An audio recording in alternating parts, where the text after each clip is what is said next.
Hey guys, so I'm just gonna make a coffee this morning. Yeah, I thought I'd take you along with me. I'm in lockdown still, so yeah, I was a bit bored yesterday. I was honestly just looking online at Vestiaire Collective and eBay looking for pre-loved deals and that sort of thing. So yeah, it's this lockdown, guys. I'm a bit scared for myself in terms of shopping, but I just love looking at handbags online, and yeah, I have been working from home as well, so I might do a little bit more research this morning. I've been looking at vintage Chanel and that sort of thing.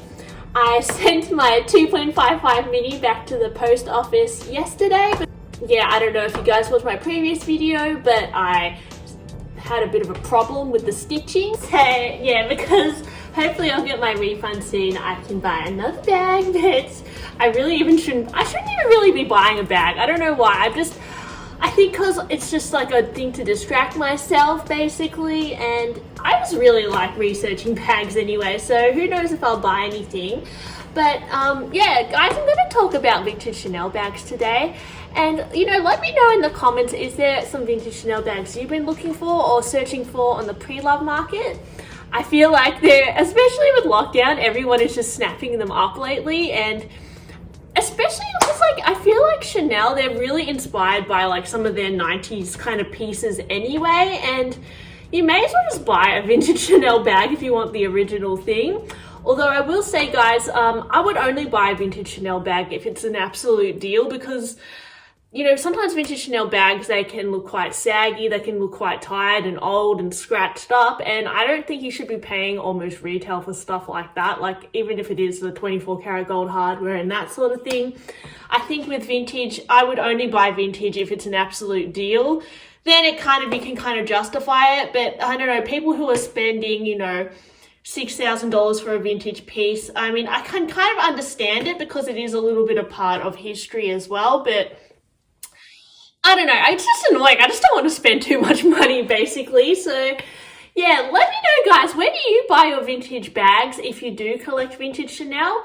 I was like super into Hermes, I would say at the start of the year, but now I'm starting to get more into the vintage pieces again. And even though I had a really bad experience with eBay recently and I haven't even got my money back, I still just love, you know, seeing what's on the market.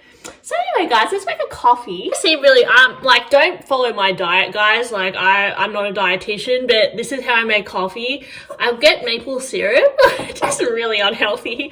I just like a little bit of sweetness, just a little. It kind of brings out to me the flavor of the beans, and also it tastes good. And I just heat up a bit of like milk. Not sponsored, guys, but this is made of pea protein.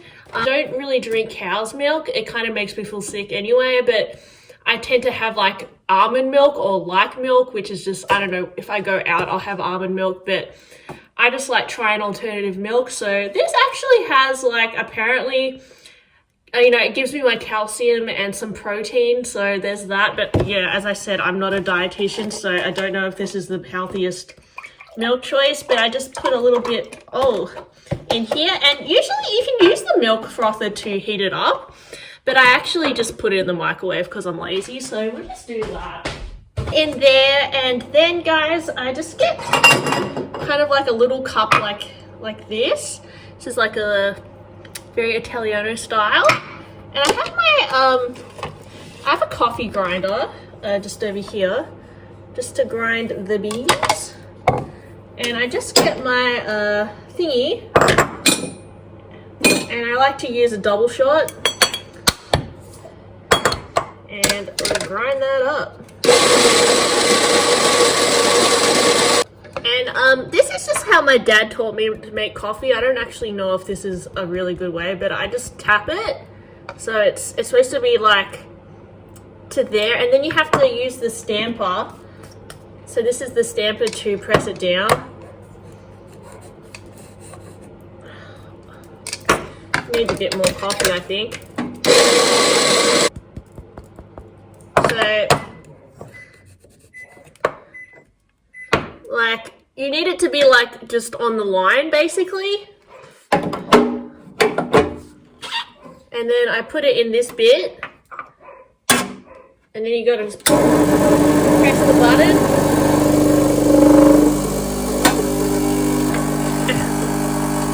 Can you see that? Yeah, I like to have a double shot of coffee because I want to be hyper.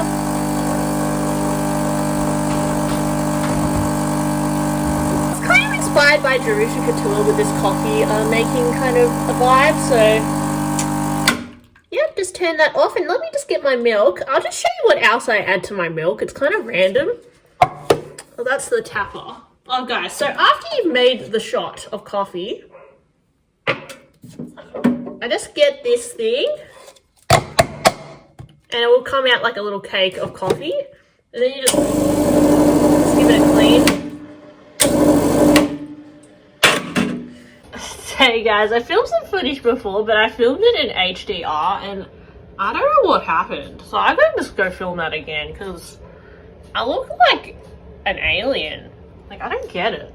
Anyway, my thing kind of cut out, but I added collagen powder to my coffee, the milk, and the coffee, obviously, the coffee shot, and just a bit of coconut oil, and I whisked it all together, and that's that.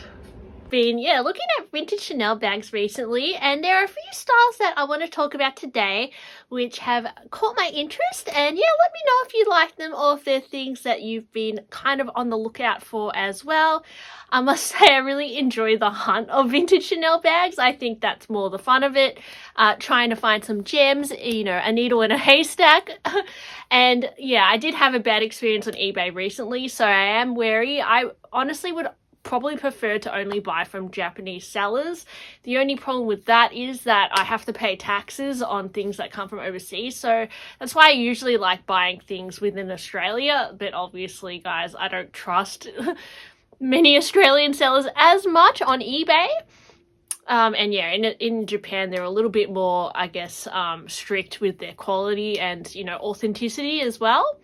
The first bag that I was thinking of considering is the vintage Chanel Jumbo with the giant CC logo on it.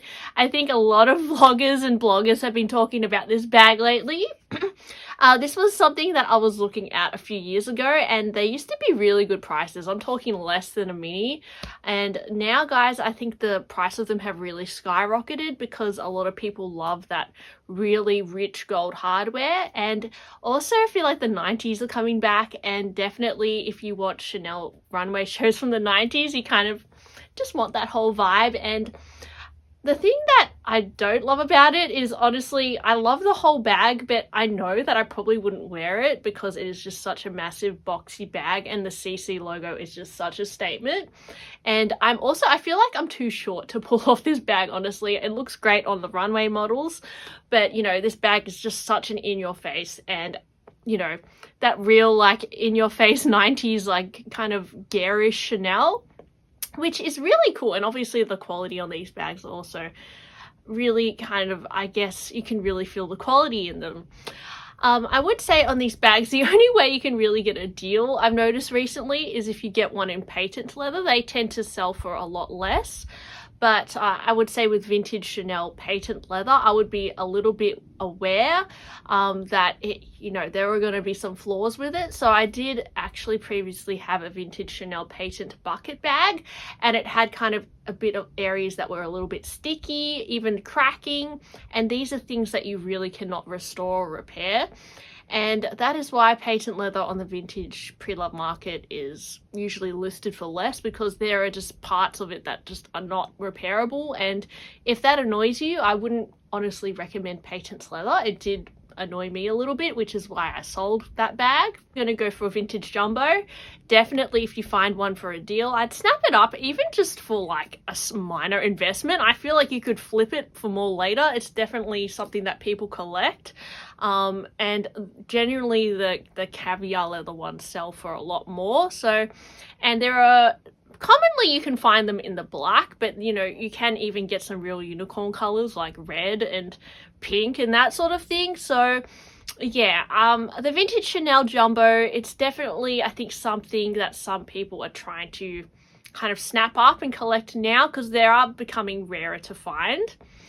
Also, guys, I absolutely love the look of vintage Chanel mini bags in the square size. I have owned one before as well, and I regrettably sold it. I love the little kind of proportions of the vintage square minis, and also I usually prefer them with the gold hardware. And I would love to add one back into my collection.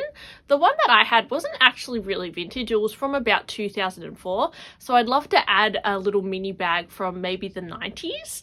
That's something that's definitely on my radar. I would love to get one with white and gold hardware, or maybe even beige, but I don't know. I'm not a huge fan of beige and brown for some reason, but I wouldn't mind one in like a chocolate brown. That would be cool with the gold hardware, but I think white would be really pretty, or obviously light pink would be adorable. But you know, I think light pink Chanel bags on the pre-love market are really, I don't know, there's a real demand for them, so they're a bit rarer to come by. Another bag is the Diana bag. Now, this bag used to be actually quite affordable a few years ago, and now the prices of these bags have skyrocketed. I think Instagram and Facebook and that sort of thing, they've kind of just become more popular. A lot of people are finding them to be a greater alternative to the Chanel mini rectangle. They crossbody really well, and they have a really good capacity, and it was a bag that, you know, Lady Diana did wear herself, so it has kind of a nice kind of story to it.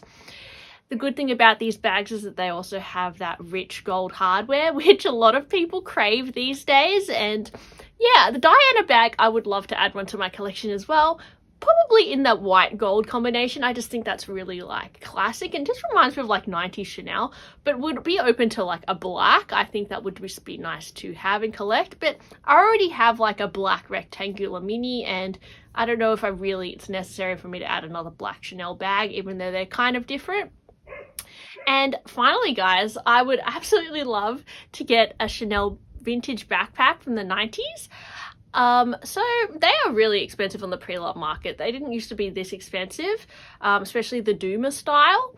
I did purchase one last lockdown from a consignment store, and I was really excited to get it. It was a really good deal.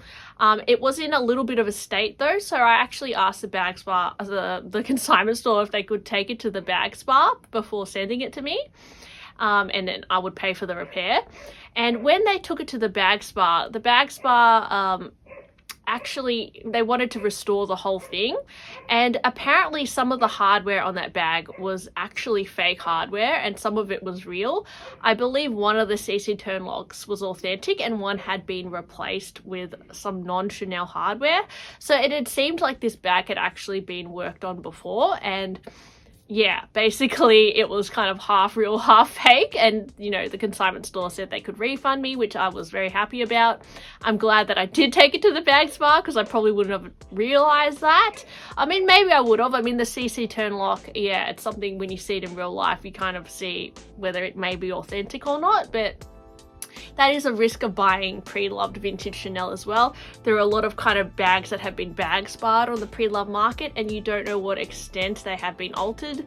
You know, there are times that they may have had hardware replaced and, you know, that sort of thing, and that kind of deems it to be not as, I guess, genuine as it once was. And yeah, that definitely, if you're not, I mean, it's okay to buy one being aware of that, but if someone is trying to sell you a bag that is kind of half real, half fake, then it's a little bit misleading.